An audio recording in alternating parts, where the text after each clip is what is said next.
Les vraies voix Sud Radio, le grand débat du jour. Ne pas avoir de condamnation à son casier judiciaire est pour moi une règle numéro 1 lorsqu'on souhaite être parlementaire de la République. Ah bon? Attendez. À la boulette.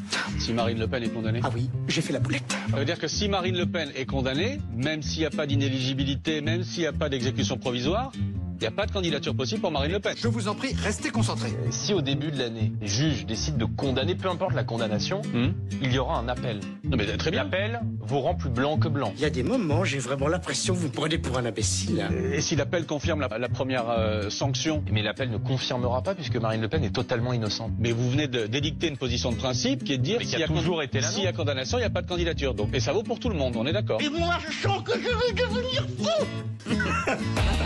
Bravo à Maxime, organisateur. Excellent. Il est fort ce Maxou. Il est très fort. Il est très fort. Il est costaud. Et vous l'avez compris, c'est pas le coup de projecteur des vraies voix. Bien entendu, c'est le grand débat du jour. Alors, on va revenir sur ce casier judiciaire vierge. C'est la règle numéro 1 pour être candidat RN à une élection. C'est ce qu'a affirmé Jordan Bardella hier. En tout cas, c'est ce qu'on a essayé de comprendre dans cette recontextualisation. Le président RN évoquait les investitures des candidats méconnus aux élections législatives. Il ne parlait explicativement pas forcément de Marine Le Pen, dont il affirme encore l'innocence, mais en plein procès sur les assistants redépotés. Sa déclaration interroge. Je vais y arriver. Alors parlons vrai. Est-ce que l'après Marine Le Pen, en cas d'inéligibilité, a déjà débuté au RN? Est-ce que Bardella est le candidat naturel du RN en 2027 si jamais elle était empêchée? Et à cette question, exigence d'un casier vierge pour les candidats aux élections, les propos de Bardella sont: pour 43% d'entre vous, un coup politique, pour 40% une bourde et pour 17% une attaque voilée contre Marine Le Pen. Vous voulez réagir? Le 0826 300 300. Et avec un petit peu de sérieux, Guillaume Bernard est avec nous, politologue, auteur du livre La guerre à droite aura bien lieu, le mouvement d'Extrogir. Merci d'avoir accepté cette invitation à Sud Radio. Philippe Bilger. Alors je me demande, malgré, comme d'habitude, la pertinence des interrogations de Sud Radio, je me demande si on n'hypertrophie pas le propos de Jordan Bardella. Pour moi, ça n'est pas un coup politique, ça n'est pas un coup fourré contre Marine Le Pen, c'est tout simplement, quand on écoute l'émission, comme je l'ai fait, avec des journalistes que j'ai trouvés très partiaux et discutables, à l'égard de Jordan Bardella, c'est une sorte de piège auquel il n'a pas su soustraire. À partir du moment où on l'a questionné beaucoup sur les candidats qu'il avait acceptés, et il a répondu: je ne pouvais pas vérifier la moralité de tous les candidats aux législatives. Il s'est trouvé coincé lorsqu'on lui a demandé: mais si Marine Le Pen est condamnée, et comme en réalité il devait affirmer, même en sachant que c'est faux, qu'elle était innocente puisqu'elle sera vraisemblablement condamnée en appel, il était littéralement coincé. Mais je ne vois aucun mauvais dessein derrière tout cela. Jean Dorido. Alors, j'aurais tendance à dire exactement le contraire. J'aurais tendance à penser Très bien, que c'est vous me rassurez. c'est justement les trois. C'est à la fois un coup politique, à la fois un petit scud vers la patronne, et en même temps, effectivement, une erreur de jeunesse. Il fait les trois en même temps. Il fait un strike, Jordan Bardella. J'aurais tendance à rejoindre Philippe Bilger sur l'attitude des journalistes très hostiles. Maintenant, bon, c'est un peu leur job aussi, quoi. Ils sont là quand même pour challenger, pour le dire en bon français, ils ont l'habitude, ils sont toujours la personne en question. Et en fait, oui, c'est les trois en même temps. C'est vrai qu'ils se prennent les pieds dans le tapis. Ils vont le chercher sur. Il y avait des personnes quand même au profil qui laissaient plus qu'à désirer lors des précédentes élections. Donc il a plus blanc que blanc, et paf, il a évidemment le boomerang. La boulette. Sur la Farid boulette. Temsamani. Moi, je pense qu'à ce niveau-là, il savait pertinemment qu'on l'interrogerait sur Marine Le Pen. Ça me paraît complètement logique. Alors, il a initialement pas forcément voulu en faire un coup politique. Il en fait finalement un coup politique, mais je pense que si on interrogeait Marine Le Pen elle-même, je pense qu'elle dirait exactement la même chose. C'est le Rassemblement national, c'est un parti qui a toujours prôné que finalement ils étaient complètement différents des autres, du Parti socialiste, de l'UMP et des Républicains notamment. Donc moi, ça me paraît complètement logique. Effectivement, les candidats qu'ils ont investis lors des dernières législatives, parfois prêtés en tout cas à discussion, pour être gentil. À minima. Exactement. Mais moi, ça me paraît complètement logique. Ensuite, je pense qu'il forme je ne suis pas dans le secret des dieux, mais entre les deux, finalement, une sorte de couple politique relativement sain. Alors, je vous rappelle qu'aux dernières législatives, Marine Le Pen mettait en avant Jordan Bardella pour être le futur Premier ministre du pays. Et moi, ça me rappelle que si Marine Le Pen est effectivement condamnée, on aurait peut-être une situation à la russe, où à une époque, Medvedev, si je ne dis pas de bêtises, est devenu président le temps que Poutine soit à nouveau éligible. Exactement. Ouais, c'est vrai. Guillaume Bernard, vous avez notamment écrit le mouvement d'extrogir, c'est comment la politique française tourne à droite. Alors, est-ce que vous êtes plutôt bilgériste, doridotiste, dans la ligne médiane temsamaniste, je ne connaissais pas encore le mot.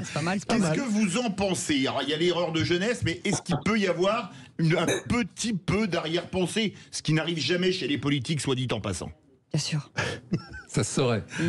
Sincèrement, qu'il n'ait pas préparé une réponse me paraît tout à fait incompréhensible. À ce niveau de responsabilité et ayant été premier ministrable, au moins dans son camp politique, il est évident qu'il fallait qu'il prépare quelque chose. Donc, l'explication la plus simple, c'est celle de dire que c'est une maladresse, mais ça n'exclut pas, effectivement, le coup de billard à plusieurs bandes. Et ce coup de billard, il me semble qu'il n'est pas totalement à exclure, dans la mesure où on sait très bien que Marine Le Pen a déjà fait 3 campagnes, ce serait sa 4e campagne présidentielle. C'est quelque chose d'épuisant. Elle l'a elle-même dit, et honnêtement, je crois que aucun d'entre nous ne serait véritablement capable de tenir physiquement et nerveusement une telle expérience. Et donc, on peut comprendre qu'elle ne soit pas nécessairement absolument partante pour y retourner. De l'autre côté, Jordan Bardella a incontestablement pris de la confiance. Certains diraient peut-être pris un peu la grosse tête. Et donc, par conséquent, que certains au RN puissent envisager qu'il faille un visage neuf, un visage plus jeune, un visage, je dirais, d'un RN qui n'est pas du tout et en aucune manière l'héritier de l'ancien Front National, ça ne me paraît pas totalement à exclure. Et ce, d'autant plus que si c'est Marine Le Pen qui est candidate, il est clair qu'il y aura à nouveau, comme ça a été le cas en 2022 avec Éric Zemmour, il y aura à nouveau des candidatures concurrentes dans ce que j'appelle le clan national populiste. C'est-à-dire qu'il y a des gens qui considèrent que Marine Le Pen n'est pas à la hauteur,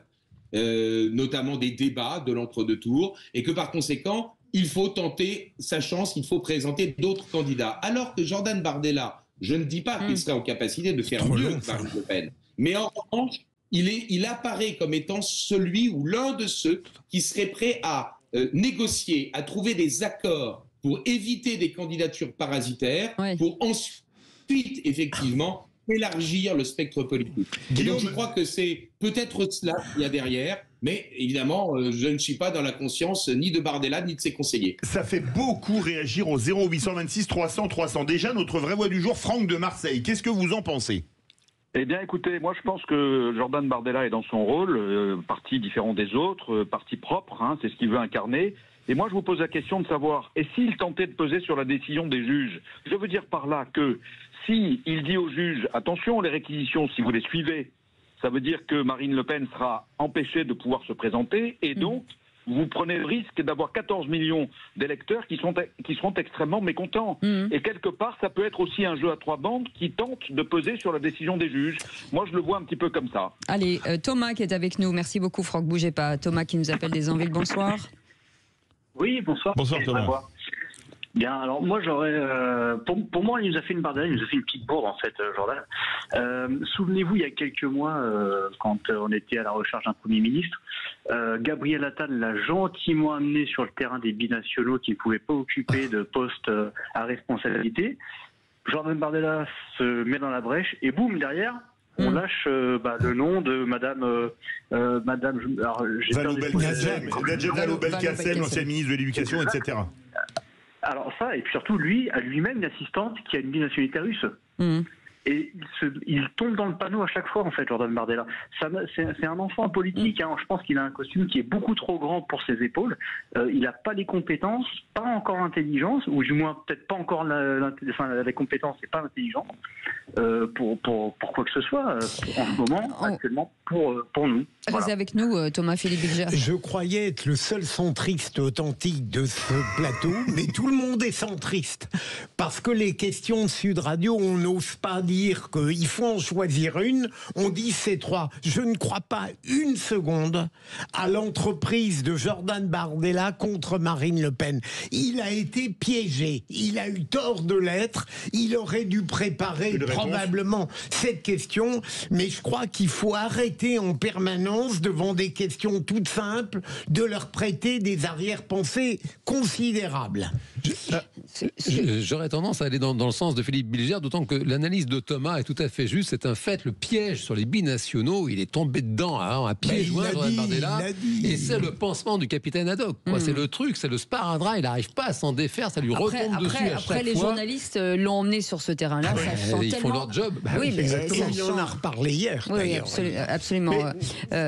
Moi, je pense que l'intelligence de Marine Le Pen, et là je souscris notamment sur le fait qu'elle a été candidate 3 fois, je pense qu'il y a un plafond de verre. On l'a vu notamment sur ce fameux barrage républicain, entre guillemets, qui s'effrite complètement. Mais demain, vous avez un candidat qui ne porte pas le nom Le Pen.